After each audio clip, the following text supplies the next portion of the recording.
और पार्टी का मानना है, कांग्रेस का मानना है, हम सबों का मानना है कि यह निर्णय जो जाति जनगणना का निर्णय है, सरकार का यह निर्णय इस राज्य के दलितों, वंचितों, पिछड़ों, आदिवासी, अल्पसंख्यकों और मूल वासियों को विकास में भागीदार बनाएगा। और विगत 20 वर्षों से जो भारतीय जनता पार्टी ने एक साजिश के तहत एक बड़े हिस्से को अपने हक और अधिकार से वंचित रखा था, हमें लगता है कि यह निर्णय वह हक और अधिकार दिलाने में मददगार साबित हुआ। हमारी पार्टी, कांग्रेस पार्टी और हमारे आदरणीय नेता राहुल गांधी जी जो वर्षों से इस विषय को उठा रहे हैं, लंबे संघर्ष के लिए वो पूरे देश में भी घूमे और उनका एक ही मुद्दा था कि वह इस देश में जाति जनगणना हो। और हमें लगता है कि उनके संघर्ष को यह निर्णय जो झारखंड सरकार ने कल अपने कैबिनेट से निर्णय लिया है, हमें लगता है कि उस संघर्ष को भी मजबूती प्रदान करेगा और एक देश में संदेश देगा कि जहां कांग्रेस गठबंधन की सरकार है, जो हमारे आदरणीय नेता, हमारी पार्टी की इच्छा है, उस इच्छा के अनुकूल, जनता के कल्याणकारी योजनाओं के अनुकूल यह निर्णय मददगार साबित होगा। इसीलिए इस निर्णय के आलोक में हम पार्टी की ओर से आदरणीय नेता राहुल जी को, माननीय मुख्यमंत्री जी को और पूरी सरकार, गठबंधन की सरकार को, कांग्रेस, झारखंड मुक्ति मोर्चा,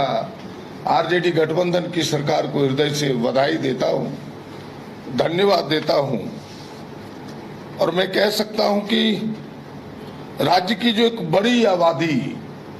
खास करके पिछड़ों की जो आबादी, जिन्हें 7 जिलों में आरक्षण शून्य था,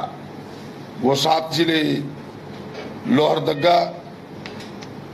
लातेहार, सिमडेगा, गुमला, खूंटी, पश्चिम सिंहभूम और दुमका, हमें लगता है कि उसके रास्ते भी अब खुलेंगे। और जो वर्षों से लंबित पड़ा है पिछड़ों के आरक्षण बढ़ाने का, क्योंकि वह जो 50% की सीमा रेखा है जो रोकती है पिछड़ों को आरक्षण 50% से अधिक देने में, हमें लगता है कि जाति जनगणना उस निर्णय के दरवाजे को भी खोलेगी और फिर वो पिछड़ों को आरक्षण का रास्ता भी यहां से खुलेगा। भारतीय जनता पार्टी उलट पुलट कह रही है, लेकिन भारतीय जनता पार्टी अगर सच में पिछड़ों का, दलितों का, वंचितों का को हक दिलाना चाहती है, तो मेरी मांग होगी इस फोरम से कि वे देश में उनकी सरकार है, वैसे जनगणना देश की सरकार का काम है, प्राथमिकता से पूरे देश में जाति जनगणना कराए ताकि जिसकी जितनी भागीदारी है उसकी उतनी हिस्सेदारी मिल सके। हमें तब लगता है कि भारतीय जनता पार्टी को ये कहने का हक होगा, वरना पूरा देश, पूरी दुनिया उनके शकल को जान चुका है, उनके चेहरों को जान चुका है, पहचान चुका है। वो पिछड़ा विरोधी है, दलित विरोधी है, वंचित विरोधी है, अल्पसंख्यक विरोधी है, आदिवासी विरोधी है। वो लोगों को हक अधिकार नहीं देना चाहता। और मैं फिर से बड़े दावे के साथ कह सकता हूं कि यह जो निर्णय आया है कल कैबिनेट में जाति जनगणना का, यह राज्य में एक नया आयाम खोलेगा विकास का, विकास की हिस्सेदारी में, सरकारी सेवाओं में एक नया आयाम खोलेगा और जो वर्षों से वंचित है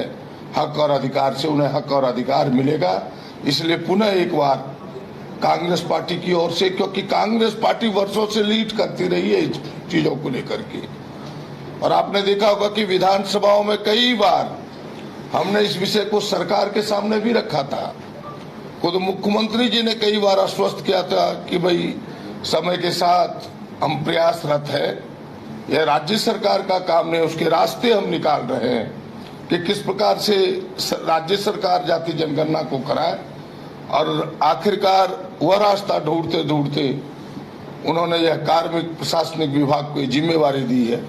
और फिर से एक बार धन्यवाद देते हुए कि मुझे विश्वास है कि जल्दी जाति जनगणना का यह मूर्त रूप सामने आएगा धरातल पर।